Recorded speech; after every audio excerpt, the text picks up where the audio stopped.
As you heard at the press conference, we live in a country now, sadly, the United Kingdom, where many women and girls don't feel safe walking home from school or walking home from the station in the evenings. And that is a travesty. And one of the reasons, not the only, but one of the key reasons is the mass importation of people into this country from countries where exactly as you heard there, violence, particularly against women, is much more preponderant than it is in the UK. And this is not some subjective aspersion that reform is casting. It is borne out by official data. So, for example, when we talk about men from Afghanistan are 22 times more likely to be convicted of a sex offence than a native British person. I've seen a lot of pushback to that stat. A lot of people push back on it, but it's because it makes a lot of people feel uncomfortable.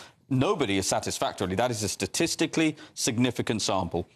So unless you're willing to unless you're able to falsify that data, and again, that is official data from the government, then I'm afraid there's no truck in those disputations. The reality is we have had, for now, probably a decade, we've had the importation, particularly coming by small boat, right, where the majority of the people coming across the channel illegally are men, north of 75–80% in any given year.